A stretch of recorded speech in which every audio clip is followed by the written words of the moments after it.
నమస్కారం, city news కి స్వాగతం. ముందుగా ముఖ్యాంశాలు.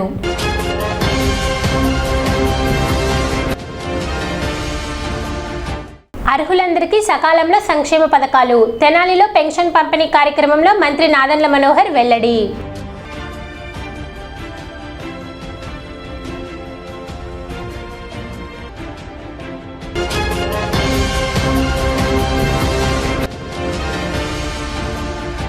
మహాశివరాత్రి ఏర్పాట్లు పకడ్బందీగా చేపట్టాలి. In charge sub collector Khammampati Srinivasarao.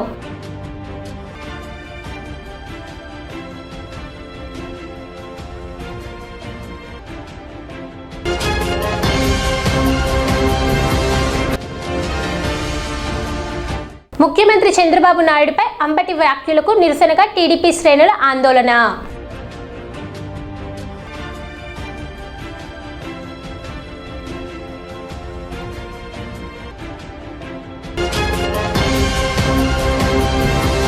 Tirupati దేవస్థానం లడ్డూలో నెయ్యి కల్తీ కుంభకోణం గత ప్రభుత్వం అరాచక పాలనకు నిదర్శనమని, కోట్లాది భక్తుల మనోభావాలను వైసీపీ ప్రభుత్వం దెబ్బతీసిందని మంత్రి నాదెండ్ల మనోహర్ తీవ్రంగా ఆరోపించారు.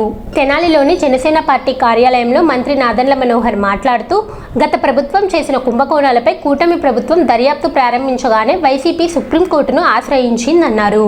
సుప్రీంకోర్టు ఆదేశాలతో సిబిఐ ఛార్జ్షీట్ దాఖలు చేసిన సందర్భాన్ని వక్రీకరించి తమకు క్లీన్ చిట్ వచ్చినట్లు వైసీపీ నేతలు ప్రజలను తప్పుదోవ పట్టిస్తున్నారని విమర్శించారు. తిరుపతి దేవస్థానంలో లడ్డూల తయారీలో ఉపయోగించే నెయ్యిలో జరిగిన కల్తీ వ్యవహారం 60 లక్షల లీటర్లు 233 కోట్ల రూపాయల కుంభకోణంగా మారిందని పేర్కొన్నారు. ఆర్థిక లబ్ధి కోసమే నెయ్యి పేరిట కల్తీ నెయ్యి సరఫరా చేసి ప్రపంచవ్యాప్తంగా ఉన్న కోట్లాది భక్తుల విశ్వాసాన్ని గత ప్రభుత్వం దెబ్బతీసిందన్నారు. చుక్క నెయ్యి కూడా లేకుండా లడ్డూలను కల్తీ చేసి సిబిఐ క్లీన్ చిట్ వచ్చిందంటూ సంబరాలు చేసుకోవడం వైసీపీకి మాత్రమే చెల్లుతుందని ఎద్దేవా చేశారు. ఇప్పటికైనా వైసీపీ నేతలు సిగ్గు తెచ్చుకొని తిరుమల తిరుపతి దేవస్థానం పవిత్రతను కాపాడాలని మంత్రి నాదెండ్ల మనోహర్ కోరారు. గత సంవత్సరం తిరుమల తిరుపతి దేవస్థానంలో జరిగిన కుంభకోణం గురించి దర్యాప్తు జరపాలి. ఎందుకంటే ఊహించని విధంగా కల్తీ నెయ్యి సరఫరా అయిందనే భావనతోటి మాకు వచ్చిన సమాచారంతో గౌరవ ముఖ్యమంత్రి గారు, ప్రభుత్వంలో ఉన్న మీ అందరం కూడా ఒక నిర్ణయం తీసుకుని సమగ్ర దర్యాప్తు ఏర్పాటు చేయాలని ఒక సిట్ ఏర్పాటు చేశాం. సిట్ ఏర్పాటు చేసినప్పుడు సిట్ పైన నమ్మకం లేదని సుప్రీంకోర్టు వరకు వెళ్ళి అక్కడి నుంచి సిబిఐకి అప్పచెప్పమని వైఎస్ఆర్సీపీ నాయకులు, అప్పుడున్న పాలకవర్గం అంటే తిరుమల దేవస్థానంలో ఉన్న పాలకవర్గం కోరిన మేరకు సుప్రీంకోర్టే దీన్ని సుమోటోగా దీన్ని జాగ్రత్తగా మానిటర్ చేసి చేయాలని నిర్ణయం తీసుకుని సిబిఐకి అప్పచెప్పడం జరిగింది. ఛార్జ్షీట్ దాఖలైన సందర్భంలో ఈ నాయకులందరూ కూడా ఈ రోజున మాకు క్లీన్ చిట్ వచ్చిందనే ఒక ప్రజల్లోకి అభిప్రాయం తీసుకెళ్ళడానికి ప్రయత్నం చేస్తున్నారు. వీళ్ళు గతంలో 5 సంవత్సరాల్లో చేసిన అరాచకాలు ఏ విధంగా తిరుమల తిరుపతి దేవస్థానంలో పరాకాష్ఠకు చేరిందో, భక్తుల మనోభావాలను ఇబ్బంది పెట్టే విధంగా ప్రజలు ఏవైతే ఒక నమ్మకంతో ఏ గుడికి వెళ్ళినా స్వామివారి ప్రసాదం అంటే పవిత్రమైన ప్రసాదంగా భావించి మన ఒక్కరమే కాదు 10 మందికి మనం పంచాలని ఆలోచనతో మన ప్రజలందరూ కూడా ఉపయోగపడే విధంగా అంత దూర ప్రయాణం చేసుకొచ్చాం. కాబట్టి ఇంట్లో ఉన్న కుటుంబ సభ్యులకి, బంధుమిత్రులకి అందరూ కూడా ప్రసాదాలు పంచుతాం మనం. అటువంటి నమ్మకంతో ఉన్న ఆ వ్యవస్థ పైన, భగవంతుడి పైన ఉన్న నమ్మకాన్ని వీళ్ళు వమ్ము చేసి ఆర్థిక లబ్ధి కోసం 60 లక్షల లీటర్ల నెయ్యి అని చెప్పి లడ్డూల్లోనూ మహాప్రసాదంలో కలిపే ఒక ఊహించని పరిణామం మనం చూసాం. అయితే నాకు ఎక్కడికి ఆశ్చర్యం కలిగిస్తుందంటే ఆ సమగ్రమైన దర్యాప్తు, ఆ రిపోర్టు గౌరవ ముఖ్యమంత్రి గారి సమక్షంలో మొన్న లోతుగా చర్చించాం. క్లీన్ చిట్ ఎక్కడా లేదు. క్లీన్ చిట్ అని ఎట్లా చెప్పుకోగలుగుతున్నారు వీళ్ళు? క్లీన్ చిట్ అనే వ్యక్తులు గమనించాల్సింది ఏంటంటే ఒక చుక్క నెయ్యి కూడా దాంట్లో లేదు. వాళ్ళు సరఫరా చేసిన 60 లక్షల లీటర్ల నెయ్యిలో ఒక్క చుక్క నెయ్యి కూడా లేదు. మొత్తం కెమికల్ రసాయనాలతోటి కలిపి ప్రజల్ని మభ్యపెట్టి మోసం చేసి 233 కోట్ల రూపాయల డబ్బుని దుర్మార్గంగా 4 సంవత్సరాలు వాళ్ళు టీటీడీలో ప్రజల మనోభావాలు, భక్తుల మనోభావాలు దెబ్బతినే విధంగా వివరించిన తీరు అది. నిజంగా అసలు సిగ్గుండాలి వాళ్ళు ఈ విధంగా మాట్లాడుతుంటే. ఈ రోజున సిబిఐ సబ్మిట్ చేసిన రిపోర్ట్లో శాంపుల్ సైజ్ చిన్న సైజు కాబట్టి పూర్తి స్థాయిలో నిర్ధారించలేకపోతున్నాం. కానీ 100% దీంట్లో అసలు ఘీ అనే పదార్థమే లేకుండా వాసన మాత్రం ఘీ వాసన వచ్చేటట్టు దీంట్లో కెమికల్స్ కలిపి వీళ్ళు సరఫరా చేశారు. 60 లక్షల లీటర్ల నెయ్యి రూపంలో ఆ పదార్థాన్ని అనేది నిర్ధారించారు. దయచేసి ఇటువంటి విచిత్రమైన కథనాలు ప్రజల్లోకి తీసుకెళ్ళడానికి, దానికి ఏదో పండగ పూట సెలబ్రేషన్ చేసుకున్నట్టు రోడ్లపైన వచ్చేసి వీళ్ళు ప్రభుత్వం ఏదో మోసం చేసింది, ముఖ్యమంత్రి గారిని దూషించి వీళ్ళు వ్యవహరిస్తున్న తీరు సమాజానికే మనందరం కూడా ఒక అబద్ధత భావం వచ్చే విధంగా వీళ్ళు ప్రయత్నిస్తున్నారు. ఏ విధంగా ప్రజలు మిమ్మల్ని తిప్పికొట్టి ఇంటికి పంపించారో, ప్రజాస్వామ్యాన్ని ఏ విధంగా నిలబెట్టారో దాన్ని ఎవరూ కూడా మర్చిపోలేము. నిజాయితీగా మంచి పరిపాలన అందించాలి. భగవంతుడు మనకి ఇచ్చిన ఈ అవకాశాన్ని 10 మందికి మేలు చేయాలని తప్పంతో పనిచేయాలి తప్ప ఈ విధంగా కల్తీ నెయ్యి అని చెప్పి వాళ్ళు ప్రచారం చేసుకుంటుంటే వాస్తవం ఏంటంటే దాంట్లో చుక్క నెయ్యి కూడా లేదు. 60 లక్షల లీటర్ల ఏదైతే సరఫరా చేశారో ఆ 4 సంవత్సరాలు దాంట్లో ఎక్కడ కూడా నెయ్యి అనే పదార్థం లేకుండా, కనీసం పాలు కూడా కొనకుండా కెమికల్స్ తోటే వాళ్ళు తయారు చేసి ఈ విధంగా రాష్ట్ర వ్యాప్తంగానే కాదు దేశవ్యాప్తంగా, ప్రపంచవ్యాప్తంగా వెంకటేశ్వర స్వామి భక్తుల్ని వాళ్ళ మనోభావాలు దెబ్బతినే విధంగా వీళ్ళు వ్యవహరించారు. పట్టణానికి చెందిన శ్రీ వికనస శ్రీనివాస ట్రస్ట్ ఆధ్వర్యంలో స్థానిక బాలాజీరావుపేటలోని ప్రియా థియేటర్ ఎదురుగల కోట బద్రీనాథ్ గుప్తా స్థలం నందు ఏడుకొండల స్వామికి 7 శనివారములు శ్రీ వెంకటేశ్వర స్వామి వారి గానామృత కార్యక్రమం 5వ పర్యాయం అంగరంగ వైభవంగా కొనసాగుతుంది. తొలుత స్వామివారికి విశేష పూజాది కార్యక్రమాలను భక్తి శ్రద్ధలతో నిర్వహించారు. శ్రీ పంచముఖ ఆంజనేయ స్వామి సంకీర్తన బృందం అధ్యక్షురాలు మూర్తి అనురాధ నేతృత్వంలో బృంద సభ్యులు, మహిళా భక్తులు శ్రీ వెంకటేశ్వర స్వామి గానామృతాన్ని ఆలపించారు. కార్యక్రమంలో పాల్గొన్న పలువురు భూదాన విరాళాల దాతలకు ట్రస్ట్ సభ్యులు జ్ఞాపికను అందజేసి అభినందించారు. ఈ సందర్భంగా ట్రస్ట్ నిర్వాహకులు ఆర్వి కిరణ్ కుమార్ మాట్లాడుతూ శ్రీ వెంకటేశ్వర స్వామి గానామృతం కార్యక్రమం 7 శనివారాల పాటు నిర్వహించడం జరుగుతుందని పేర్కొన్నారు. 7 పర్యాయాల పాటు నిర్వహించే గానామృతం 5వ పర్యాయం కొనసాగుతుందని తెలిపారు. రానున్న రోజుల్లో ట్రస్ట్ ఆధ్వర్యంలో సుందర మనోహరంగా నారాయణ అష్టాక్షరి దివ్యక్షేత్రం నిర్మించనున్నట్లు తెలిపారు. దివ్యక్షేత్రం నిర్మాణానికి భక్తుల నుండి భూదాన విరాళం సేకరించడం జరుగుతుందని, దాతలు తమకు తోచిన విరాళం అందజేసి సహకరించాలని పేర్కొన్నారు. కార్యక్రమంలో పాల్గొన్న పలువురు భక్తులు సుమారు 20 అడుగుల మేర భూదాన విరాళంను ట్రస్టుకు అందజేశారు. కార్యక్రమంలో ట్రస్ట్ సభ్యులు మూర్తి వెంకటేశ్వరరావు, మడుపల్లి చంద్రశేఖర్, జంజం రామారావు, గుడివాడ బాలకృష్ణ, కోట బద్రీనాథ్ గుప్తా, రొంపిచెర్ల సురేష్, మాజేటి వెంకటేష్, గోలి సోమశేఖర్, వెచ్చ కిషోర్, కాలేపల్లి రాజశేఖర్, బచ్చు లీలాప్రసాదరావు, కోట రవిశంకర్, గార్లపాటి అశోక్, సంకీర్తన బృందం సభ్యులు విశేష సంఖ్యలో భక్తులు పాల్గొన్నారు. 5వ పర్యాయం 4వ వారం ఈ రోజున ఎంతో వైభవంగా మనం పూర్తి చేసుకోవడం జరుగుతుంది. ఈ యొక్క కార్యక్రమంలో పాల్గొన్న ప్రతి ఒక్కరికి కూడా కలియుగ ప్రత్యక్ష దైవమైనటువంటి శ్రీ వెంకటేశ్వర స్వామి ఆశీస్సులు ఎల్లవేళలా ఉండాలని మనస్ఫూర్తిగా ప్రార్థిస్తున్నాము. అలాగే రానున్న మిగతా శనివారాలను కూడా భక్తులు విశేషంగా పాల్గొని శ్రీనివాసుని ఆశీస్సులు పొందాలని కోరుతున్నాము. ఈ యొక్క 5వ పర్యాయము 7 శనివారాలు పూర్తి చేసుకున్న పిదప మనం 7వ శనివారం అనగా ఫిబ్రవరి 21వ తేదీన మనం ఇదే ప్రాంగణంలో కోట బద్రీనాథ్ గుప్తా గారి యొక్క సహకారంతో, అలాగే శ్రీ వికన శ్రీనివాస ట్రస్ట్ యొక్క ఆధ్వర్యంలో మహాసుదర్శన హోమాన్ని కూడా మనం నిర్వహించేందుకు సంకల్పించడమైనది. ఆ మహాసుదర్శన యోగము 3 రోజుల పాటు ఈ యొక్క కార్యక్రమం నిర్వహించేందుకు సంకల్పించడమైనది. ఫిబ్రవరి 20వ తేదీ సాయంత్రం అంకురార్పణ చేసుకుని మహాసుదర్శన యాగాన్ని మనం ప్రారంభించుకుని 21వ తేదీ ఉదయం సాయంత్రము, 22వ తేదీ ఉదయం హోమం పూర్తి చేసుకుని పూర్ణాహుతి కార్యక్రమం, తదనంతరము అన్నప్రసాద వితరణ కార్యక్రమం నిర్వహించడం జరుగుతుంది. ఈ యొక్క కార్యక్రమంలో మీతో పాటు మరో 10 మందిని తీసుకొచ్చి మా మహాసుదర్శన యాగాన్ని తిలకించి స్వామి ఆశీస్సులు పొందాలని కోరుతున్నాము. నాకు మా మిస్సెస్కి భక్తి పరంగా ఎక్కువండి, డొనేషన్ ఇవ్వడం అలాంటివి. ఇట్లా విషయం తెలిసి చరణ్ గారు కలిసాము. ముట్టికొండయ్య గారు, అబ్బాయి వెంకటేశ్వర గారు అందరికీ కలిసి మాట్లాడాము. ఇప్పుడు ఫస్ట్ ఒక అడిగిద్దాం అనుకున్నామండి డొనేషను. తర్వాత మా మిస్సెస్ కోరిక పరంగా ఇంకా 6 అడుగులు ఇచ్చాము. ప్లస్ రీసెంట్గా ఒక 7 అడుగులు ఇచ్చాము. మొత్తం 14 అడుగులండి. మా మిస్సెస్ గుర్తు పెట్టి ఇవ్వాల్సిందే తప్పకుండా అన్నారు. అందువల్ల మా భక్తి ఎక్కువనండి. మా మిస్సెస్ తెలుగు పెరిట్ అనమాట. తెరాల చెట్లు ఇవ్వండి. ఇప్పుడు పాప మ్యారేజ్ అయిపోయింది. కొత్తగూడెలో జాబ్ అండి. గవర్నమెంట్ ఎంప్లాయ్ అండి. వైద్య చికిత్సల కోసం ఆర్థికంగా ఇబ్బంది పడుతున్న నిరుపేదలకు సీఎం రిలీఫ్ ఫండ్ నిజంగా ఒక వరంగా మారిందని మంత్రి నాదెండ్ల మనోహర్ తెలిపారు. తెనాలిలో శనివారం జనసేన పార్టీ కార్యాలయంలో సీఎం రిలీఫ్ ఫండ్ చెక్కుల పంపిణీ కార్యక్రమం నిర్వహించారు. ఈ కార్యక్రమంలో మంత్రి నాదెండ్ల మనోహర్ చేతుల మీదుగా మొత్తం 85 లక్షల రూపాయల విలువైన చెక్కులను 92 మంది లబ్ధిదారులకు అందజేశారు.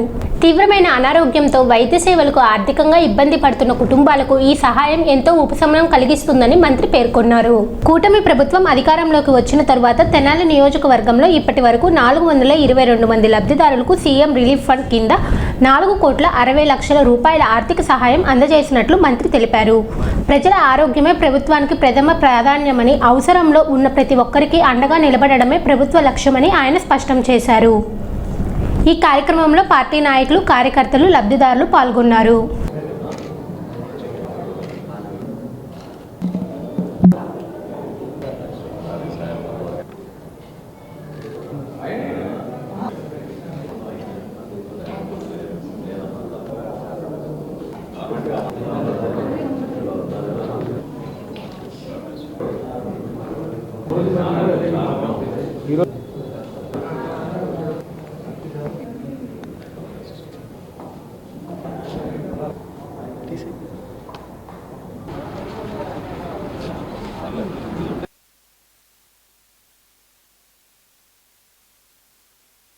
$85 లక్షల రూపాయల ఆర్థిక సహాయం అందించడం జరిగింది. నిజంగా ఒక వరంగా భావిస్తున్నాం, అదృష్టంగా భావిస్తున్నాం. ఇంతమందికి కష్టాల్లో ఉన్నప్పుడు వాళ్ళ కుటుంబాలు ఆర్థిక ఇబ్బందులతోటి, అదేవిధంగా వైద్య రంగంలో చాలా హాస్పిటల్స్లో వాళ్ళు పడుతున్న కష్టాలకి కొంతవరకు ఆ వెసులుబాటు కల్పించే విధంగా ఈ కార్యక్రమం నిర్వహించడం అనేది నిజంగా మీ అందరం కూడా కూటమిలో గౌరవ ముఖ్యమంత్రి గారి నాయకత్వంలో ఇటువంటి కార్యక్రమం చేయడం అదృష్టంగా భావిస్తున్నాం. ప్రజలందరినీ కూడా నేను కోరుకుంటున్నాను, మీకు ఎటువంటి ఇబ్బంది లేకుండా ఆ పూర్తి వివరాలతోటి మీరు మీ దరఖాస్తు నమోదు చేసుకుంటే 2 వారాలు లోపే గౌరవ ముఖ్యమంత్రి గారి సహాయ నిధి ద్వారా మీకు, మీ కుటుంబానికి ఆ విధంగా ఒక భరోసా, ఒక అండగా నిలబడగలుగుతాం. ఇప్పుడు వరకు మా కుటుంబ ప్రభుత్వం వచ్చిన తర్వాత తెనాలి నియోజకవర్గంలో మన ఆధ్వర్యంలో 422 మందికి దాదాపు 4,60,00,000 రూపాయలు ఆర్థిక సహాయం అందించడం జరిగింది. దీని ద్వారా ఖచ్చితంగా రాబోయే రోజుల్లో కూడా మరింత మెరుగైన వైద్య సేవలు తెనాలి నియోజకవర్గంలో, మన పట్టణంలో ప్రత్యేకంగా ప్రభుత్వ ఆసుపత్రుల్ని ఇంకా బలపరుచుకుంటూ అక్కడ కావాల్సిన వైద్య సదుపాయాలు, సౌకర్యాలన్నీ కూడా పెంచుకుంటూ ముందుకెళ్ళబోతున్నాం. ఆయుష్ని కూడా ఆధారం చేసుకుని గతంలో ఏ విధంగా ఆయుర్వేదాన్ని ఎక్కువగా మన ప్రాంతంలో ఆదరించేవాళ్ళు, ఒక నమ్మకంతో పూర్వీకుల నుంచి వస్తున్న మనకు సాంప్రదాయాన్ని కూడా నిలబెట్టుకునే విధంగా ఆయుష్ హాస్పిటల్ దాదాపు 26 కోట్ల రూపాయలతోటి హాస్పిటల్ ప్లస్ కాలేజీ కూడా ఏర్పాటు చేసుకునే విధంగా కార్యక్రమం చేసుకోబోతున్నాం. సో తప్పకుండా ఎవరు కూడా ఆధారపడకుండా ఇతర ప్రాంతాలకి వెళ్ళాల్సిన భావన కలగకుండా మన ప్రాంతంలోనే అన్ని స్పెషాలిటీ సర్వీసెస్ కూడా మన తెనాలి ప్రభుత్వ ఆసుపత్రికి తీసుకొచ్చే విధంగా మా వంతు మేము సహకరిస్తాం. పెన్షన్ల విషయంలో కూడా కొంచెం ఓపికగా ఉంటే అందరూ కూడా ఎవరైతే అర్హత ఉందో వాళ్ళందరూ కూడా ఖచ్చితంగా రాబోయే రోజుల్లో రాష్ట్ర వ్యాప్తంగా ఈ రోజుకి ఇస్తున్న 63 లక్షల పెన్షన్స్తో పాటు కొత్తగా కొంతమంది వితంతులకి, దివ్యాంగులకి కొత్త పెన్షన్లు నమోదు చేసుకునే అవకాశం త్వరలోనే మా కూటమి ప్రభుత్వం, గౌరవ ముఖ్యమంత్రి గారు, అదేవిధంగా గౌరవ ఉప ముఖ్యమంత్రి గారి నాయకత్వంలో దీన్ని ముందు తీసుకెళ్తానని సందర్భంగా తెలుపుకుంటున్నాను. ఫిబ్రవరి 15వ తేదీన చేబ్రోలు మండలం క్వారీ పరిధిలోని శ్రీ బాలకోటేశ్వర స్వామి దేవస్థానం నందు నిర్వహించనున్న మహాశివరాత్రి మహోత్సవాలను విజయవంతంగా నిర్వహించేందుకు సంబంధిత శాఖల సమన్వయంతో ముందస్తు ఏర్పాట్లు చేపట్టాలని in charge sub collector Khammampati Srinivasarao అధికారులకు సూచించారు. శనివారం తెనాలి సబ్ కలెక్టర్ కార్యాలయంలో ఆయన అధ్యక్షతన మహాశివరాత్రి మహోత్సవాలపై కోఆర్డినేషన్ సమావేశం నిర్వహించారు. ఈ సమావేశంలో తెనాలి మరియు చేబ్రోలు మండలాలకు చెందిన రెవెన్యూ, పోలీస్, విద్యుత్, పంచాయతీరాజ్, వైద్య, రవాణా తదితర శాఖల అధికారులు పాల్గొన్నారు. ఈ సందర్భంగా ఇన్ఛార్జ్ సబ్ కలెక్టర్ మాట్లాడుతూ శివరాత్రి సందర్భంగా పెద్ద సంఖ్యలో భక్తులు దేవస్థానానికి వచ్చే అవకాశం ఉన్నందున ఇటువంటి అసౌకర్యాలు తలెత్తకుండా పటిష్టమైన ఏర్పాట్లు చేయాలని ఆదేశించారు. ముఖ్యంగా భక్తుల రద్దీని దృష్టిలో పెట్టుకుని క్యూ లైన్లు, పార్కింగ్ సౌకర్యాలు, ట్రాఫిక్ నియంత్రణ చర్యలు ముందుగానే సిద్ధం చేయాలని అన్నారు. దేవస్థానం పరిసర ప్రాంతాల్లో నిరంతర విద్యుత్ సరఫరా, తగినంత త్రాగునీటి సౌకర్యం, శుభ్రత నిర్వహణపై ప్రత్యేక శ్రద్ధ వహించాలని సూచించారు. అత్యవసర పరిస్థితులను ఎదుర్కొనేందుకు వైద్య శిబిరాలు ఏర్పాటు చేయాలని, అంబులెన్స్లు అందుబాటులో ఉంచాలని అధికారులకు తెలిపారు. అలాగే భక్తుల రాకపోకలకు ఇబ్బందులు లేకుండా రవాణా శాఖ సమన్వయంతో ప్రత్యేక చర్యలు తీసుకోవాలని, భద్రతా పరంగా పోలీస్ శాఖ అప్రమత్తంగా వ్యవహరించాలని ఆదేశించారు. అన్ని శాఖల అధికారులు పరస్పర సమన్వయంతో పనిచేసి మహాశివరాత్రి మహోత్సవాలను సజావుగా భక్తి శ్రద్ధలతో నిర్వహించేలా కృషి చేయాలని ఇన్ఛార్జ్ సబ్ కలెక్టర్ పిలుపునిచ్చారు. ఈ సమావేశంలో పాల్గొన్న అధికారులు తమ శాఖల పరిధిలో చేపట్టాల్సిన ఏర్పాట్లపై వివరాలు తెలియజేస్తూ విజయవంతమైన నిర్వహణకు పూర్తి సహకారం అందిస్తామని హామీ ఇచ్చారు. మైక్ ద్వారా అనౌన్స్ చేసాం, పాంప్లెట్ ద్వారా కూడా, పోస్టర్ ద్వారా కూడా తెలియజేస్తాం. ఈసారి కూడా అదే విధంగా చెప్తామండి. ఫస్ట్ రోజు తప్ప మిగతా రోజులు కూడా వాళ్ళు ఎప్పుడు బస్సులు తీసుకురావడానికి లేదు సార్. రెండో రోజు వాహన పూజ, వాహనాలు ప్రత్యేకంగా తీసుకొని వచ్చి చుట్టూ తిప్పడం కూడా ఒక ఆనవాయితీ. ఇది పోస్టర్ ద్వారా, పాంప్లెట్ ద్వారా ప్రచారం చేస్తాం సార్. అది ఆ ప్రభలు ఏమన్నా కానీ చిన్న చిన్న ప్రభలు అదే రోజు, రెండో రోజు మాత్రమే దేవస్థానం చుట్టూ తిరుగుతాయండి. మూడో రోజు పూర్తిగా భక్తులకి దర్శనం తప్ప ఇంకా వేరే ఏ రకమైన ఏర్పాటు లేదు సార్. 13వ తారీఖు, 14వ తారీఖు కల్చరల్ ప్రోగ్రామ్స్ ఉన్నాయి సార్. ప్రవచనాలు ఉన్నాయి, దాని తర్వాత శాస్త్రీయ సంగీతం ప్రోగ్రామ్ అవుతుంది. అవి నుండి 13, 14 సార్. 15వ తారీఖు ఎటువంటి ప్రోగ్రామ్ లేదు, ఓన్లీ దర్శనం. దర్శనంలో కూడా ఉచిత దర్శనం అండి మెజారిటీ. దాని తర్వాత 100 రూపాయల టికెట్ శీఘ్ర దర్శనం, దాని తర్వాత 100 రూపాయల టికెట్ అభిషేక దర్శనం. అభిషేక దర్శనం, శీఘ్ర దర్శనానికి ఇప్పుడు సపరేట్ క్యూ లైన్ సార్. అవి మెజారిటీ మేము ఫ్రీ దర్శనానికి వదిలేసాం సార్. లాస్ట్ ఇయర్ కూడా అట్లాగే చేస్తాం, ఈ ఇయర్ కూడా అట్లాగే చేస్తాం. ఈ 2 టికెట్లు కాకుండా వేరే ఏ రకమైన టికెట్లు లేవండి. వీఐపీలకి టెంపుల్ బ్యాక్ సైడ్ నుండి సపరేట్గా క్యూ లైన్ ఉంటుంది సార్. వీఐపీ పాసులు ప్రింట్ చేస్తాం. ఒక్కొక్క పాస్ మీద ఇద్దరికి అమలు చేస్తున్నాం. ఇద్దరు తప్ప వేరే వాళ్ళకి లేదు. పాస్ లేకుండా వేరే ఎవరికి అమలు చేయండి. ఇప్పుడు సఫిషియెంట్ డ్రింకింగ్ వాటర్ ఒక వాళ్ళ కంపెనీ వాళ్ళు ఎవరు అన్నారు. అవును సార్. అది ఎట్లా బాటిల్సా? అట్లా సార్ బాటిల్స్ వాటర్ ప్యాకెట్స్ అయిపోయిన తర్వాత ప్యాకెట్స్ కూడా పంపిణీ చేస్తాం. మంచివే కదా అవి? మంచిగా కంపెనీ ఏ కంపెనీ వాళ్ళు ఇస్తున్నారు అంటే కొంచెం కంపెనీ లోకల్ కంపెనీలు అంటే కొంచెం గతంలో కూడా 1-2 ఇన్సిడెంట్స్ జరిగి అవి కంపెనీలు లోకల్ కంపెనీలు బిల్ చేసిన తర్వాత వాళ్ళు నాసిరకమైన ప్లాస్టిక్ కవర్స్ వాడటం వల్ల అది కొంచెం ఇబ్బంది వచ్చిందని నేను విన్నాను అక్కడక్కడ. అవకాశం ఉంటే మనకి ఎవరైతే దాతలు ఉన్నారో వాటర్ సప్లై, టాటా కంపెనీ వాళ్ళే ప్యాకెట్స్ సప్లై చేస్తారు తక్కువ కాస్ట్. వాటర్ అంటే కాస్ట్ ఎక్కువ పడుతుంది. వాళ్ళ బ్రాండే ప్యాకెట్స్ కూడా సప్లై చేస్తారు. డీలర్ ఎవరైతే ఉన్నారో వాళ్ళ కనుక మీ కంపెనీ మన దాతలు డోనర్స్ వాళ్ళని కాంటాక్ట్ చేస్తే పై కంపెనీకి అదే కంపెనీకి ఇన్ఫార్మ్ చేసేసి ప్యాకెట్లు వచ్చే విధంగా చేస్తారు.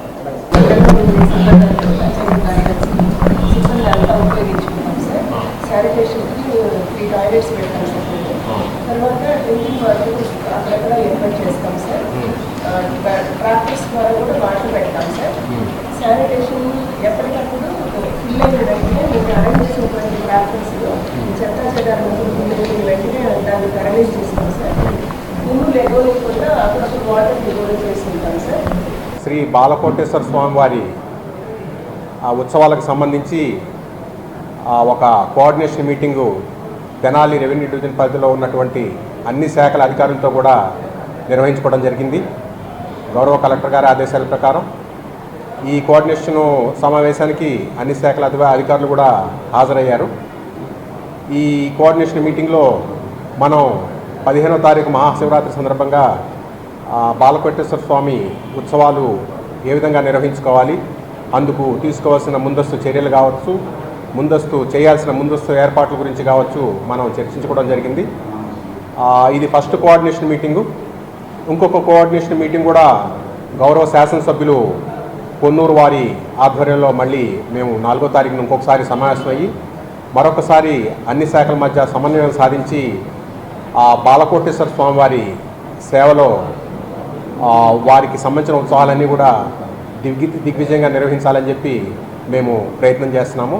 హాజరైనటువంటి అన్ని శాఖల అధికారులకు కూడా ధన్యవాదాలు. Thank you. Originally deputy collector ఈ రోజున గౌరవ కలెక్టర్ గారి ఆదేశాల ప్రకారం ఇక్కడ సబ్ కలెక్టర్ ఇన్ఛార్జిగా బాధ్యతలు తీసుకోవడం జరిగింది. టీడీపీ అధినేత చంద్రబాబు నాయుడుపై మాజీ మంత్రి అంబటి రాంబాబు చేసిన అనుచిత వ్యాఖ్యలను ఖండిస్తూ తెనాలిలో టీడీపీ శ్రేణులు శనివారం తీవ్ర నిరసనకు దిగారు.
బూతుల పార్టీ ముఖ్యమంత్రి చంద్రబాబు బూతుల వైసీపీ తెలుగుదేశం పార్టీ దున్నపోతు అంబటి రాంబాబు అతని నోటితోలనే ఈరోజు మళ్ళీ ప్రదర్శించాడు. ఇతన్ని మన గవర్నమెంట్ వచ్చిన 2 సంవత్సరాల నుంచి వదిలేయటమే మనం చేసిన మొదటి తప్పుగా మేము భావిస్తున్నాను. ఇతన్ని రోడ్డు మీద తిరగడానికి కూడా వీలు లేకుండా బయటికి వస్తే కుక్కని తరిమినట్టుగా తరిమి పిచ్చుకొక్కను కొట్టినట్టు కొట్టి ఇతను రోడ్డు మీద రాకుండా చూడాలని కోరుకుంటూ సెలవు తీసుకుంటున్నాం. మహాపసారం అనే కార్యక్రమం పెట్టి ఈరోజు రాష్ట్ర వ్యాప్తంగా ఏదైతే వీళ్ళు కల్తీ చేశారో పవిత్రమైన తిరుమల తిరుపతి దేవస్థానం యొక్క మహాప్రసాదం లడ్డు వ్యవహారంలో వీరు చేసిన అపచారం అంతా ఇంత కాదు, ప్రపంచవ్యాప్తంగా చూశారు. అందుకనే నేరుగా ఇవాళ వైఎస్ఆర్ కాంగ్రెస్ పార్టీని 151 స్థానాల నుండి కేవలం 11కు పరిమితం చేసిన ఇవాళ రాష్ట్ర వ్యాప్తంగా ఉన్నటువంటి వైఎస్ఆర్ పార్టీ నాయకులు అందరూ కూడా రోడ్ల మీదకు వచ్చి అమోఘమైన పరిపాలన అందించాడు. జగన్మోహన్ రెడ్డి సంక్షేమం బ్రహ్మాండం చేశాడు. మా ప్రభుత్వం బ్రహ్మాండం, దేవుడు వెంకటేశ్వర స్వామి కాదు దేవుడు, జగన్మోహన్ రెడ్డి దేవుడు అని చెప్పే పరిస్థితికి వచ్చి ఆ రోజు జరుగుతున్నటువంటి పరిస్థితుల్లో రాజకీయాల్లో గతంలో మీరు 5 సంవత్సరాల అధికారంలో ఉన్నప్పుడు ఏ రోజైనా కానీ పోటీతత్వంగా మీరు ఏదన్నా కార్యక్రమం చేస్తుంటే తెలుగుదేశం పార్టీకి మీకు అడ్డు తగలడం కానీ, మీ బ్యానర్లు ఎక్కడన్నా తొలగించడం కానీ, మీ విషయాల్లో ఏదైనా కల్పించుకోవడం కానీ ఎక్కడన్నా రాష్ట్ర వ్యాప్తంగా జరిగిందా అని చెప్పేసి అడుగుతున్నా. ఆనాటి ప్రతిపక్ష నాయకుడిగా ఉన్నప్పుడు చంద్రబాబు నాయుడు గారు విశాఖపట్నం కార్యక్రమం పెట్టుకుంటే అప్పటికప్పుడు అర్ధరాత్రి కార్యక్రమం, పోటీ కార్యక్రమం పెట్టి కార్యక్రమాలు చేయకుండా అడ్డం పడింది మీరు. ఈరోజు అంబటి రాంబాబు చేసినటువంటి వ్యాఖ్యలు చంద్రబాబు నాయుడు గారి మీద అమ్మ నా బూతులు. అంబటి రాంబాబు ఒకటే గుర్తుంచుకో, నీ అమ్మకేముందో చంద్రబాబు నాయుడు గారి అమ్మ కూడా అదే ఉంది, గుర్తుపెట్టుకో. నువ్వు మాట్లాడిన మాట ఇదేనా? నువ్వు నేర్చుకున్నటువంటి సభ్యత, సంస్కారం, నీకు చదువు, నీ విజ్ఞానం నీకు అందించిన నీ పార్టీ, నీ రాజకీయ పార్టీ నీకు ఇచ్చినటువంటి శిక్షణ ఇదేనా చెప్పేసి అడుగుతున్నా.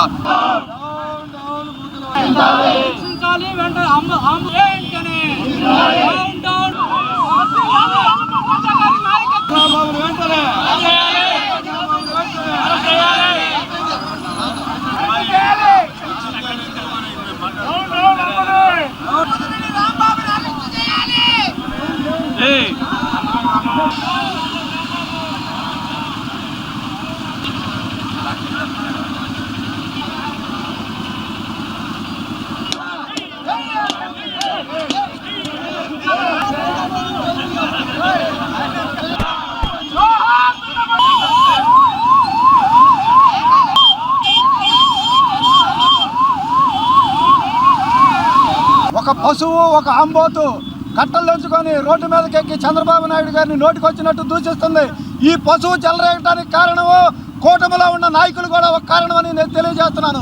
ఎందుకంటే వాడు నోటికొచ్చినట్టు ప్రభుత్వం వచ్చిన దగ్గర నుండి వాడు మాట్లాడుతుంటే వాడిని కట్టడి చేయడానికి ఏ విధమైన ప్రయత్నము కూటమి నాయకులు చేయట్లేదు. అందుకనే వాడు రెచ్చిపోతున్నాడు.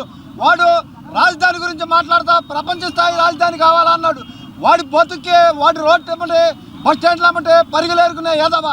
వాడు వార్డు స్థాయికి తక్కువ, కౌన్సిలర్కి ఎక్కువ. వాడు నోటికి వచ్చినట్టు మాట్లాడుతుంటే మనం కట్టడి చేయకపోవటమే మన తప్పు. ఈ రోజుకైనా వాడు ఇవాళ చంద్రబాబు నాయుడు గారి గురించి ఈ విధంగా మాట్లాడాడంటే వాడిని మనము ఎక్కడికి వస్తే అక్కడ కుక్కరు కొట్టినట్టు కొట్టలేకపోతే మనం అసమర్థులమే. దాన్ని అంబటి రాంబాబు అంటారండి. అంబటి రాంబాబు కాదు, ఆంబోతు రాంబాబు. ఈయన అసలు పేరు ఆంబోతు రాంబాబు అనండి. ఈ ఆంబోతు రాంబాబుకి ఏమి పని పాట ఉండదు. ఎప్పుడు చూసినా తెలుగుదేశం పార్టీని, చంద్రబాబు నాయుడు గారిని దూషించడం తప్పితే రెండో కార్యక్రమం లేదు. ప్రజలకి, సత్తెనపల్లి ప్రజలకు ఏమైనా చేసావా అంటే అది చేసింది ఏమీ లేదు, జీరో. ఏది పోలవరం తీసుకున్నావు, పోలవరం మంత్రి చేసావు, నువ్వు ఏం చేసావా పోలవరాన్ని? ఏమి చేసింది లేదు, శూన్యం. ఇవాళ వెళ్ళి చూడు పోలవరం ఎట్లా ఉందో. 14-15 సంవత్సరాలు ముఖ్యమంత్రిగా చేస్తున్నటువంటి నారా చంద్రబాబు నాయుడు గారి గురించి అనుచిత వ్యాఖ్యలు చేయడం, మరి వారి ఆత్మన్యూనతాభావం, వారి చేతగానితనానికి ఒక తార్కాణం. వారు ఏమీ చేయలేక వారు చేసిన తప్పుల్ని కప్పిపుచ్చుకోవడానికి ఈ విధమైనటువంటి బూతుల్ని మాట్లాడుతూ ఉన్నారు.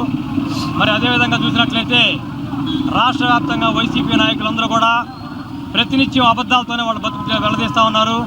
మరి చెప్తా ఉన్నారు, ఏదైతే వాళ్ళు జరుగుతున్న ఇష్యూ ఉందో తిరుపతి మహాప్రసాదంలో కల్తీలో ఏమీ లేదు, ఏదో ఆయిల్స్ కలిపారు, అంతకంటే ఏమీ లేదని చెప్పేసి సజ్జలు కానీ వీళ్ళు చెప్తా ఉన్నారు.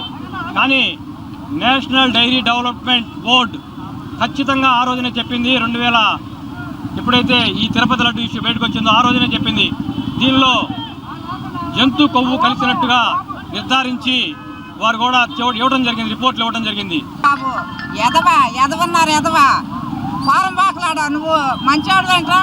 మా బాబు గారిని తిట్టే స్థాయికి వచ్చాయంటారా? ఎదవా ఆడవాళ్ళే బుద్ధి చెబుతారు. ఆడవాళ్ళు చెప్పు తీసుకొని, అదిగో ఆడవాళ్ళు చెప్పు తీసుకొని కొడతారు. రారా బయటికి, రారా, నువ్వు బయటకు వచ్చి చూడు ఏమనుకుంటున్నావు.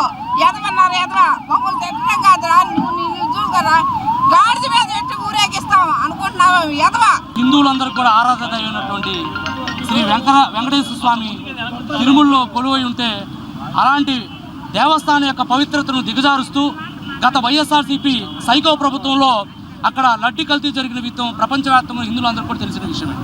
దాని గురించి ఇప్పుడు మనకు వచ్చిన కూడా ప్రభుత్వం చట్ట ప్రకారం ఏదైతే ఉందో విచారణ జరిపి సిట్కి అందజేసేసి కూడా దాంట్లో ఆ లడ్డీలో కల్తీ జరిగిందని చెప్పేసి అధికారులు కానీ చట్టాలు కానీ చెప్తూ ఉంటే వాటిని ప్రొవిజన్లను ఏమారుస్తూ ఈ రోజున్న వైసీపీ ప్రభుత్వంలో ఉన్న దొంగ నాయకులు ఎవరైతే ఉన్నారో వారందరూ కూడా విష ప్రచారం చేస్తూ ఆ ప్రచారం ప్రజలు నమ్మట్లేదని ఈరోజు సాక్షాత్తు ముఖ్యమంత్రిని బూతులతో దూషించే స్థాయికి వచ్చారంటే దాని యొక్క పరిస్థితి ఏ విధంగా ఉందనేది మీరందరూ చూడాలి. తెనాలి పట్టణంలో శనివారం జరిగిన పెన్షన్ పంపిణీ కార్యక్రమంలో మంత్రి నాదెండ్ల మనోహర్ పాల్గొన్నారు. పట్టణంలోని ఎడ్లలింగయ్య కాలనీ మరియు బాలాజీరావుపేటలో నిర్వహించిన పెన్షన్ పంపిణీ కార్యక్రమంలో పాల్గొని నియోజకవర్గ వ్యాప్తంగా 35,136 మంది లబ్ధిదారులకు గాను 15,03,37,500 రూపాయలు మొత్తంలో భాగంగా కొంతమంది లబ్ధిదారులకు నేడు పెన్షన్ను నేరుగా అందజేశారు. ఈ సందర్భంగా ప్రభుత్వ సంక్షేమ పథకాల అర్హులైన ప్రతి ఒక్కరికి సకాలంలో అందేలా అవసరమైన అన్ని చర్యలు తీసుకుంటామని మంత్రి నాదెండ్ల మనోహర్ భరోసా ఇచ్చారు. కార్యక్రమంలో కూటమి నాయకులు, అధికారులు పాల్గొన్నారు.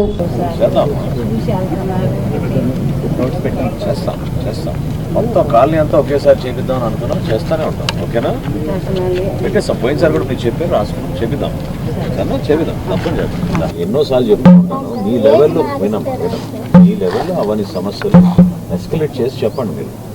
ఓకేనా? ప్రజల దగ్గర మనం వచ్చినప్పుడు ప్రజలు ఆ విధంగా పాపం అది బాధపడడం అనేది కరెక్ట్ కాదు. ఓకేనా? అంతమంది సిబ్బంది ఉన్నాక ఆ మాత్రం మనం చేసుకోలేకపోతే ఎట్లా ప్రభుత్వం నుంచి? ఇవ్వండి, మీరు ఆ వివరాలు ఇవ్వండి, ఖచ్చితంగా స్పందిద్దాం. కమిషన్ గారు చూసుకుంటారు, అది మీరు ఆ డీటెయిల్స్ తీసుకుని హ్యాండ్ ఓవర్ చేస్తే చూపిస్తారు. సార్ కలిసారా వాళ్ళని? ఏం సమాధానం చేశారా, చేయలేదా? ఎందుకు? తెనాలి నియోజకవర్గంలో రాష్ట్ర వ్యాప్తంగా ప్రతి నెల అవసరమైతే ఒక రోజు ముందే, పండగ వచ్చినా ఆదివారం వచ్చినా ప్రజలకి మనం ఈ సంక్షేమ పెన్షన్స్ అన్నీ కూడా అందించాలనే లక్ష్యంతో కూటమి ప్రభుత్వం, గౌరవ ముఖ్యమంత్రి గారు చంద్రబాబు నాయుడు గారు, అదేవిధంగా రాష్ట్ర ఉప ముఖ్యమంత్రి గారు పవన్ కళ్యాణ్ గారి నేతృత్వంలో ఈ కార్యక్రమాన్ని భారతదేశంలో ఎక్కడ జరగని విధంగా ప్రజలకి మేలు చేయడానికి ఒక ప్రయత్నం 100% చిత్తశుద్ధితో చేసుకుంటూ వస్తున్నాం. అది దివ్యాంగుల పెన్షన్ కానివ్వండి, వితంతుల పెన్షన్ కానివ్వండి, వృద్ధాప్య పెన్షన్ కానివ్వండి, కొంతమంది డయాలసిస్ పేషెంట్లు వాళ్ళకి పెన్షన్ కానివ్వండి, లేదా పాపం మంచంకే పరిమితమైన అనేక మంది అనాథులకి 15,000 రూపాయల వరకు ఇచ్చే విధంగా కూడా మేము ఈ కార్యక్రమాన్ని ప్రజల్లోకి తీసుకొస్తున్నాం. ఈ రోజుకి మా ప్రభుత్వం వచ్చిన తర్వాత 53,000 కోట్ల రూపాయలు నగదు రూపంలో ప్రతి నెల మన ఎన్డీఏ ప్రభుత్వం ఇంటింటికి పంపిణీ చేస్తూ పౌరులందరికీ కూడా అద్భుతమైన సేవా కార్యక్రమం చేసుకుంటూ వస్తున్నాం.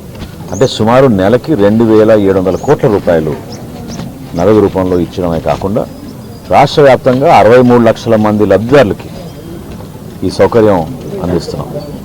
అయితే ఇందులో మనందరం గమనించాల్సింది, గర్వపడాల్సింది ఏంటంటే 63 లక్షల్లో దాదాపు 60% మహిళలకే ఇస్తున్నాం. తద్వారా వాళ్ళ పాపం వాళ్ళ ఇళ్లలో వాళ్ళకి సమస్యలు లేకుండా కొంతవరకు ఈ ఆర్థిక వెసులుబాటుతోటి బిడ్డల్ని చదివించుకోవడం, కష్టకాలంలో కూడా ప్రభుత్వం నుంచి ఈ సంక్షేమ పథకాల ద్వారా, ఈ పెన్షన్ ద్వారా, సామాజిక పెన్షన్ ద్వారా వాళ్ళందరికీ అందించడం అనేది నిజంగా నేను ఒక అదృష్టంగా భావిస్తున్నాను. తెనాలి నియోజకవర్గంలో 35,316 పెన్షన్స్ ఇస్తున్నాం. మనం 35,316 పెన్షన్స్. ఇప్పటి వరకు మనం చేసే కార్యక్రమాల్లో ప్రజలకి ఎక్కువగా చేరేది ఈ పెన్షన్స్ అని మనం చెప్పుకోవచ్చు. 15 కోట్ల రూపాయల వరకు ప్రతి నెల మనం నగదు రూపంలో వాళ్ళకి అందిస్తున్నప్పుడు క్షేత్రస్థాయిలో పాపం ఆ పేదరికం వాళ్ళు అధిగమించడానికి, వాళ్ళు కూడా అందరితో పాటు పోటీ పడి ఒక ఉన్నతమైన స్థానానికి ఎదిగే విధంగా వాళ్ళు చేస్తున్న ప్రయత్నాన్ని మనందరం కూడా గర్వించాల్సిన విషయం. ఈరోజు స్థానికంగా ఉన్న ఎర్లింగయ్య కాలనీలో ఈ కార్యక్రమం, పంపిణీ కార్యక్రమం చేసాం. వీటితో పాటు దీపం పథకం కింద తహసీల్దార్ గారి ఆధ్వర్యంలో, మా డిఎస్ఓ గారి ఆధ్వర్యంలో గుంటూరు జిల్లాలో దాదాపు 7 లక్షల మందికి దీపం పథకం కింద ఎవరైతే అర్హత ఉన్నారో వాళ్ళందరికీ కూడా 4వ విడత దీపం పథకం కింద 852 రూపాయలు గ్యాస్ సిలిండర్కి రాయితీ ప్రభుత్వం నుంచి దిగ్విజయంగా చేసుకుంటూ వస్తున్నాం. ఇప్పుడు వరకు రాష్ట్ర వ్యాప్తంగా దాదాపు 3 కోట్ల పైనే గ్యాస్ సిలిండర్లు ఉచితంగా అందించడం జరిగింది. 3 విడతలు అయిపోయినాయి. ఇది 4వ విడత. మార్చి చివరి వరకు ఈ 4వ విడత దీపం పథకం అమలవుతోంది. ఎవరైనా సరే లబ్ధిదారులు తప్పకుండా వాళ్ళు బుక్ చేసుకున్న తర్వాత సిలిండర్ డెలివరీ అయిన 48 గంటల్లోనే వాళ్ళ ఖాతాల్లోకి డబ్బులు కేంద్ర ప్రభుత్వం, రాష్ట్ర ప్రభుత్వం సంయుక్తంగా చేస్తున్న కార్యక్రమం. చిన్న చిన్న సమస్యలు సహజంగానే ప్రతి కాలనీలోనూ ప్రతి ఏరియాలో పర్యటిస్తున్నప్పుడు స్థానికంగా ఉన్న సచివాలయ సిబ్బంది, కమిషనర్ గారు ఉన్నారు కాబట్టి నేను అనేక సందర్భాల్లో రిక్వెస్ట్ చేశాను ఆయన్ని, సచివాలయ సిబ్బంది ఇంటింటికి వెళ్ళడం అలవాటు చేసుకోవాల్సిందే. ఇది చాలా సందర్భాల్లో చెప్తున్నాం, ఇంకా మార్పు రావడం లేదు. అది జరగాలి. ఎందుకంటే ఒక కుటుంబంలో ఉన్న సమస్య, చిన్న సమస్యలు, ఇప్పుడు ఇందాక ఆధార్ కార్డులో వయసు పొరపాటు పడిందనో, అడ్రస్ మార్పునో, ఎక్కడికి వెళ్ళాలో తెలియని పరిస్థితిలో చాలామంది ఉంటారు. అటువంటి వాళ్ళందరినీ కూడా ఆదుకుని వీళ్ళు కరెక్ట్గా వాళ్ళకి గైడ్ చేసి ఈ విధంగా వాళ్ళు అప్లికేషన్ పెట్టుకుంటే, ఇవాళ అన్ని వాట్సాప్ ద్వారానే మనం సేవలు అందిస్తున్నాం ప్రభుత్వం నుంచి. దాదాపు 7,000 పౌర సేవలు మేము వాట్సాప్ ద్వారా మా కూటమి ప్రభుత్వం, మన ముఖ్యమంత్రి గారు చంద్రబాబు నాయుడు గారి ఆధ్వర్యంలో అద్భుతంగా ఒక డిజిటల్ రెవల్యూషన్ తీసుకొచ్చి మనం అందించగలుగుతున్నాం. కాబట్టి ఏ ఆఫీస్ చుట్టూ తిరగవసరం లేదు. ఆ నంబర్ ఇచ్చి వాళ్ళకి జాగ్రత్తగా వాళ్ళకి హెల్ప్ చేస్తే వాళ్ళు ఇమీడియట్గా నమోదు చేసుకుని వాళ్ళకి వెసులుబాటు కలిగేటట్టు మా ప్రయత్నం చేస్తాం. మురుగు కాలువల గురించి చూసాం. రైల్వే ట్రాక్ పక్కనే ఉంది కాబట్టి కొంచెం అవుట్ఫ్లో లేకపోవడం వలన ఇబ్బంది పడుతున్నారు. అది మాకు కూడా కొంచెం బాధ కలిగించింది. మధ్యాహ్నం కల్లా కమిషనర్ గారు దానికి మోటార్లు పెట్టి ఆ వాటర్ తోడేసేటట్టు, దోమల సమస్య కూడా లేకుండా ఈ ప్రాంతంలో ఫాగింగ్ కానివ్వండి, యాంటీ లావా మెడిసిన్స్ కానివ్వండి, ఇవన్నీ కూడా స్ప్రే చేసేటట్టు తప్పకుండా మేము చర్యలు తీసుకుంటాం. ఆరోగ్య సమస్యలు రాకుండా ఆహారంలో కూడా మార్పులు రావాలనేది డాక్టర్లు, అనేక మంది నిపుణులు మనకి సూచిస్తూనే ఉన్నారు. అందులో భాగంగా మీరు చూస్తూనే వచ్చారు, చాలామంది ప్రజలు రాగి కానివ్వండి, అదేవిధంగా గోధుమ పిండి కానివ్వండి కోరుకుంటున్నారు. సో పౌర సరఫరా శాఖ నుంచి జనవరి 1వ తారీఖు నుంచి రాష్ట్రంలో ఉన్న మన జిల్లా హెడ్ క్వార్టర్స్ అన్నింటిలో కూడా 26 లక్షల రేషన్ కార్డులకి మేము కిలో గోధుమ పిండి 20 రూపాయల చొప్పునే రాయితీలో వాళ్ళకి అందిస్తున్నాం. అనూహ్యమైన స్పందన వచ్చింది. ఎక్కడ పోయినా కూడా ప్రజలు కోరుకుంటున్నారు మా ప్రాంతంలో కూడా కావాలని. గ్రామీణ ప్రాంతాల్లో ముఖ్యంగా నేనే ఆశ్చర్యపడ్డాను. మహిళలు చాలామంది వచ్చి మాకు కూడా అవకాశం కల్పించమన్నారు. ముందు టెస్ట్ చేయడానికి జిల్లా హెడ్ క్వార్టర్స్ వరకే పరిమితం చేశాం. ఈరోజు ఇప్పుడే డిఎస్ఓ గారితో మాట్లాడి తహసీల్దార్ గారికి అప్పచెప్పాం. తెనాలి పట్టణంలో కూడా ఈ నెల నుంచే అంటే ఫిబ్రవరి 1వ తారీఖు నుంచి 1 కిలో గోధుమ పిండి 20 రూపాయలకే సరఫరా చేసేటట్టు ఈ రేషన్ షాపులు అన్నిట్లో కూడా అందుబాటులో తీసుకొచ్చేటట్టు ఒక కార్యక్రమం మొదలు పెడతాం. అంటే దాదాపు 1,46,00,000 కార్డ్స్ ఉన్నాయి. వాళ్ళందరూ కూడా అందించడానికి ఒక ప్రయత్నం ఖచ్చితంగా చేస్తాం. మాజీ కౌన్సిలర్ కాళీమాత దేవస్థానం చైర్మన్ గుమ్మడి రమేష్ జన్మదిన వేడుకలను తెనాల్లో ఘనంగా నిర్వహించారు. ఈ సందర్భంగా స్థానిక శివాజీ చౌక్లోని కాళీమాత ఆలయం వద్ద కేక్ కట్ చేసి గుమ్మడి రమేష్ కు జన్మదిన శుభాకాంక్షలు తెలిపారు. ఈ కార్యక్రమంలో Dullipala Karthik, S K Karimulla, P Sudheer, T Balakrishna Yadav, Pulavarthi Sai Charan, S K బాజీతో పాటు టీడీపీ, జనసేన, బీజేపీ పార్టీలకు చెందిన నాయకులు, కార్యకర్తలు, అభిమానులు పాల్గొన్నారు.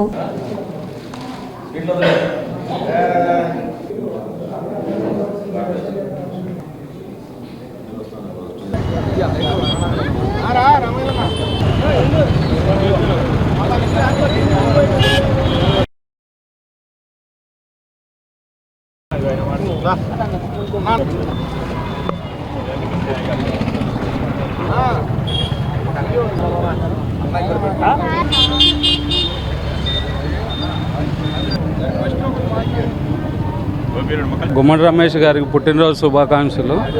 ఇలాంటి ఎన్నో పుట్టినరోజులు జరుపుకోవాలని కోరుకుంటూ గుమ్మడి రమేష్ యువసేన. కాళీమాత దేవస్థాన అధ్యక్షులు 53వ జన్మదిన వేడుకలు గుమ్మడి రమేష్ గారికి ఆ అమ్మవారి ఆశీస్సులు ఎప్పుడూ ఉండాలని, మంచి మంచి కార్యక్రమాలు చేపిస్తున్నటువంటి ఈ వ్యక్తి కలకాలం జీవించి అందరికీ మేలు చేయాలని కోరుకుంటూ ఉన్నాను. తెనాలి కొత్తపేటలోని ఎన్జీఓ పెన్షనర్స్ హాల్లో న్యాయ అవగాహన సదస్సు నిర్వహించారు. Andhra Pradesh state legal service authority, Amaravati మరియు తెనాలి మండల లీగల్ సర్వీస్ కమిటీ చైర్మన్ 11వ అదనపు జిల్లా న్యాయమూర్తి శ్రీనివాసులు ఆదేశాల మేరకు ఈ కార్యక్రమాన్ని ఏర్పాటు చేశారు. విశ్రాంత సైనిక సంక్షేమ సంఘం తెనాలి వారి సహకారంతో కేంద్ర ప్రభుత్వం ప్రవేశపెట్టిన వీర్ పరివార్ సహాయత యోజన 2025 పథకం కింద రక్షణ సిబ్బంది, మాజీ సైనికులు మరియు వారి కుటుంబ సభ్యులకు న్యాయ సంబంధిత సహాయం అందించే ఉద్దేశంతో ఈ అవగాహన సదస్సు నిర్వహించారు. ఈ కార్యక్రమం ఆంధ్రప్రదేశ్ రాష్ట్ర మాజీ సైనిక సంఘం న్యాయ సలహాదారుడు నారాయణ కమల్ కుమార్ అధ్యక్షతన జరిగింది. కార్యక్రమంలో తెనాలి బార్ అసోసియేషన్ అధ్యక్షులు బేతాల ప్రభాకర్ రావు, తెనాలి మండల లీగల్ సర్వీస్ కమిటీ ప్యానెల్ న్యాయవాది G Padmavathi, Tenali bar association senior న్యాయవాది బాబురావు, ఆంధ్రప్రదేశ్ హైకోర్టు న్యాయవాది పెరికాల డానియల్ పాల్గొన్నారు. భక్తులు, మాజీ సైనికులు మరియు వారి కుటుంబ సభ్యులు ఎదుర్కొంటున్న భూ సమస్యలు, చెక్ బౌన్స్ కేసులు, కుటుంబ మరియు వివాహ సంబంధిత వివాదాలు, సర్వీస్కు సంబంధించిన న్యాయ సమస్యలపై అవగాహన కల్పించారు. నోటు అనేది ఎక్కడ కూడా ఒక చిన్న అక్షరం కూడా తప్పు లేకుండా పూర్తిగా రాయించండి. ఒకే ఇంకుతోటి రాయించండి. ఒకే ఇంకుతోటి ఈ సాక్షులు కూడా తెలిసిన వ్యక్తుల్ని, మనకు అనుకూలంగా రేపు కోర్టుకు వచ్చే వ్యక్తుల్ని సాక్షులుగా పెట్టుకోవాలి. అలాగే ఈ రెవెన్యూ స్టాంప్ మీద సంతకం కరెక్ట్గా ఉండేటట్టు చూసుకోవాలి. అంతేకాకుండా ఈ యొక్క తప్పు వచ్చింది, ఇందులో ఒక చిన్న మిస్టేక్ వచ్చింది, దానికి కూడా కింద ఫలానా లైన్లో అంశపాదు, ఇక్కడ తప్పు నా వల్లనే జరిగిందని మళ్ళీ సంతకం పెట్టించండి. ఇక్కడ ప్రామిసరీ నోటు క్లియర్ అయిపోతుంది. ఇదే ప్రామిసరీ నోటు స్వహస్తాలతో రాయకుండా ఆయన చదువుకున్నా కూడా అయ్యింది ఎవరో ఒక సాధారణ వ్యక్తి చేత రాయిస్తే రేపటి రోజున కోర్టులో నువ్వు చదువుకున్నావు కదా, నువ్వు ఎందుకు నోటు రాయలేదు, నువ్వు ఎందుకు సంతకం పెట్టించుకోలేదు, లేకపోతే ఆ సంతకం నోటు రాసినోడు నీకు అనుకూలంగా సాక్ష్యం చెప్పకపోవచ్చు. ఏమోనండి నేను రాయలేదంటే దావాబోదు. ఈ యొక్క సాక్షులు ఎవరైతే ఉన్నారో మేము అసలు ఆ రోజు డబ్బులు ఇవ్వడం కానీ తీసుకోవడం పుచ్చుకోవడం మేము చూడలేదండి, మాకు తెలియదు అంటారు. ఇక్కడ కేసు పోయే అవకాశాలు ఉన్నాయి. కాబట్టి ఆ సాక్షులు మనకు తెలిసిన వ్యక్తులు ఉండాలి.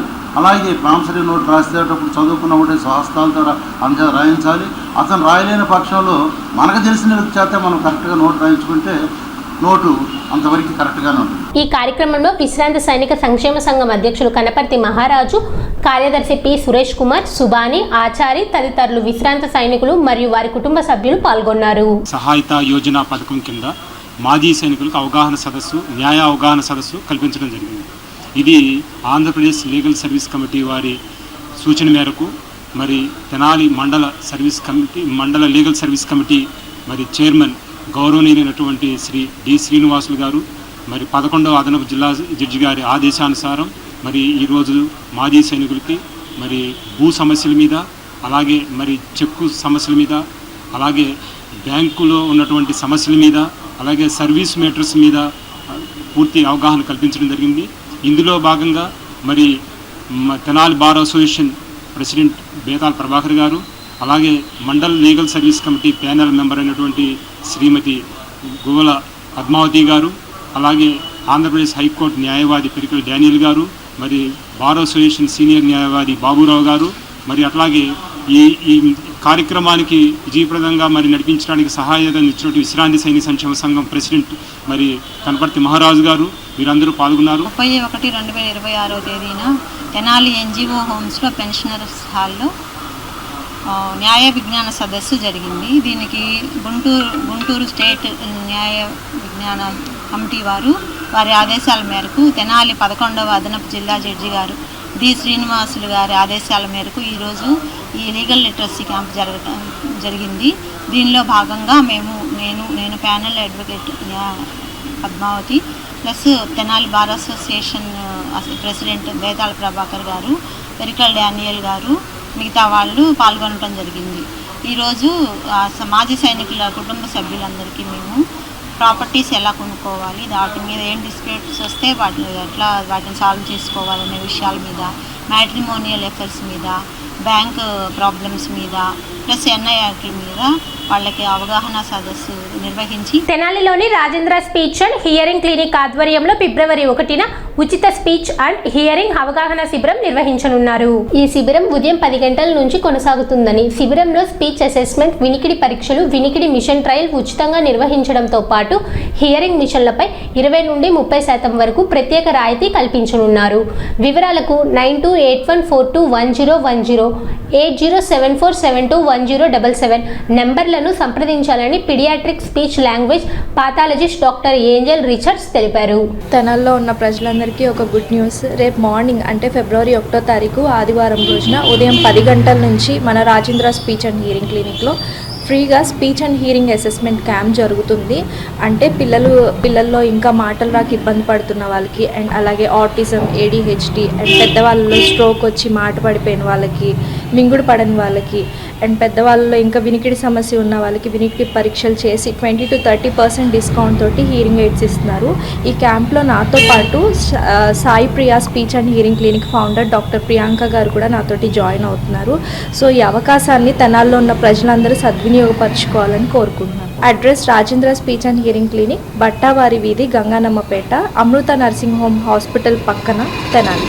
టైమింగ్ మార్నింగ్ 10 నుంచి స్టార్ట్ అవుతుంది, ఆఫ్టర్నూన్ వరకు ఉంటుంది. ఫిబ్రవరి 1వ తేదీన సంత్ రవిదాస్ 649వ జయంతిని పురస్కరించుకొని రాష్ట్ర వ్యాప్తంగా 1 నుంచి 7వ తేదీ వరకు జయంతి వేడుకలు నిర్వహించనున్నట్లు గుంటూరు జిల్లా బీజేపీ ఎస్సీ మోర్చా అధ్యక్షులు దారా అంబేద్కర్ తెలిపారు. గాంధీ సేవా శాంతి ఆశ్రమంలో మహాత్మా గాంధీ వర్ధంతి కార్యక్రమాన్ని ఘనంగా నిర్వహించారు. తెలుగుదేశం పార్టీ తెనాలి నియోజకవర్గ తెలుగు యువత ఆధ్వర్యంలో మారిస్పేటలో ప్రేమ విందు కార్యక్రమాన్ని నిర్వహించారు.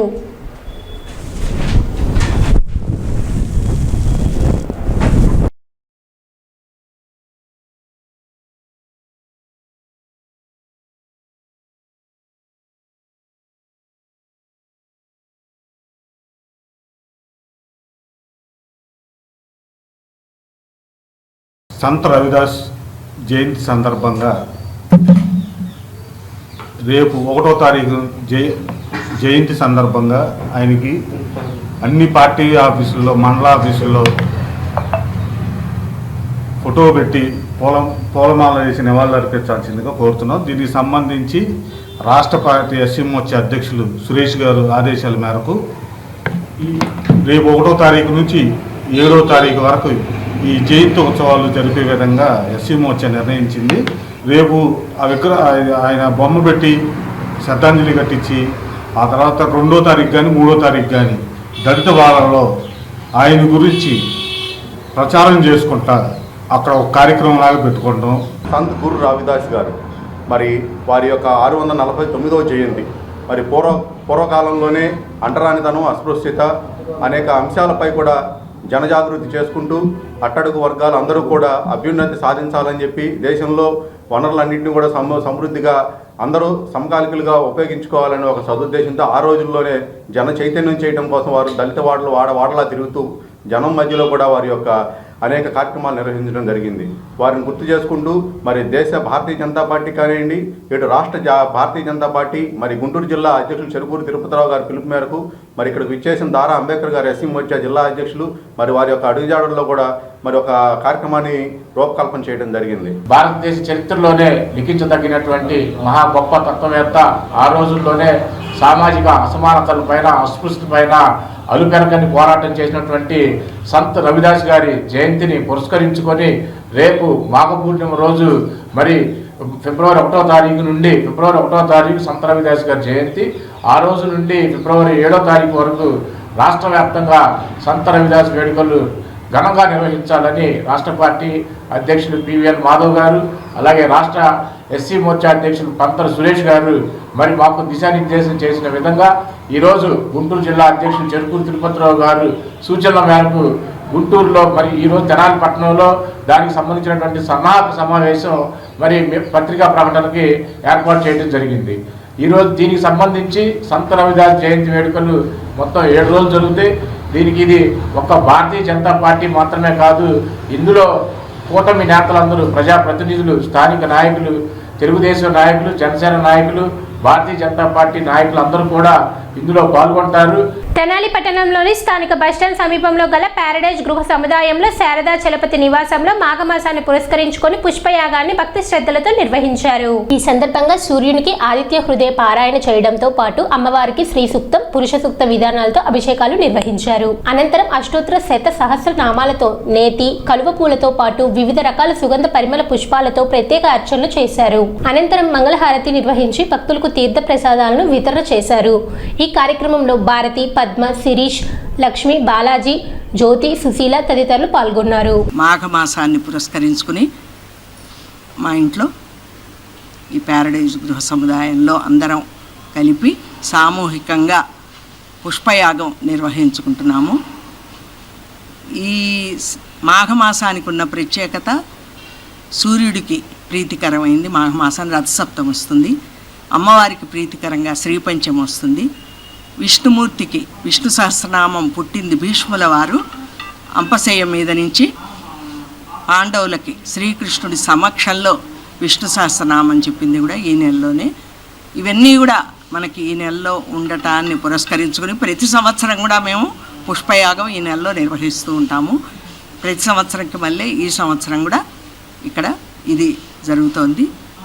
ఉదయం నుంచి కూడా స్త్రీ సూక్త, పురుష సూక్త సహిత షోడశోపచారాలతో అమ్మవారికి అభిషేకము, అర్చన నిర్వహించాము. ఇప్పుడు ఒక చిన్న విరామం. మాజీ కౌన్సిలర్ కాళీమాత గుడి చైర్మన్ గుమ్మడి రమేష్ జన్మదిన వేడుకలు ఘనంగా నిర్వహించబడ్డాయి. పట్టణంలోని కాళీమాత గుడి ప్రాంగణంలో ఈ కార్యక్రమం జరిగింది. ఈ సందర్భంగా నిరుపేదలకు అన్నదాన కార్యక్రమాన్ని నిర్వహించారు. పెద్ద సంఖ్యలో ప్రజలు పాల్గొని సేవా కార్యక్రమాన్ని విజయవంతం చేశారు. ఈ కార్యక్రమంలో S Chandu, P Rangaswamy, Y Srinivasarao, M Dinesh, M Koteswararao, Dhulipala Karthik, T Sudheer, T Balakrishna Yadav, T Jamini Yadav, P Sai Charan తదితరులు పాల్గొన్నారు.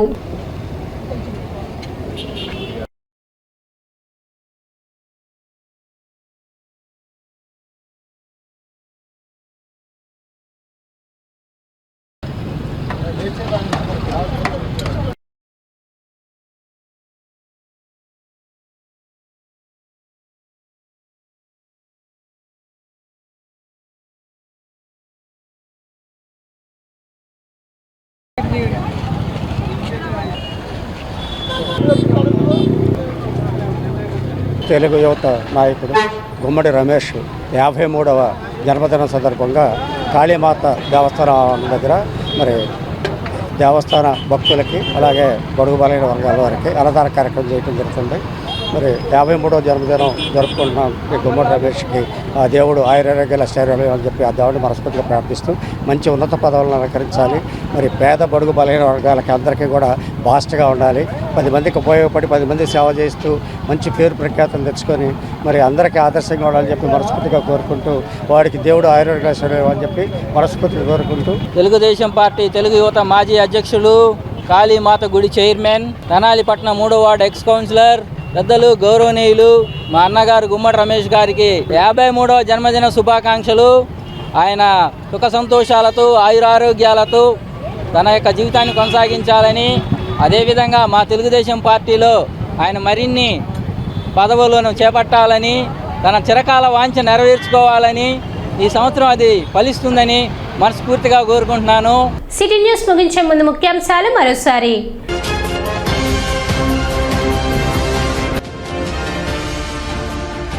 అర్హులందరికీ సకాలంలో సంక్షేమ పథకాలు. తెనాలిలో పెన్షన్ పంపిణీ కార్యక్రమంలో మంత్రి నాదెండ్ల మనోహర్ వెల్లడి.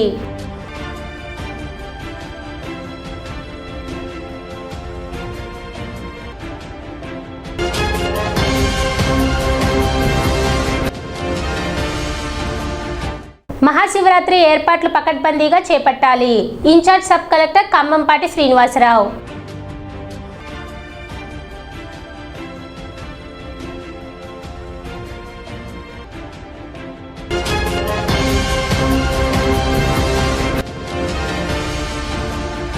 ముఖ్యమంత్రి చంద్రబాబు నాయుడుపై అంబటి వ్యాఖ్యలకు నిరసనగా టీడీపీ శ్రేణుల ఆందోళన.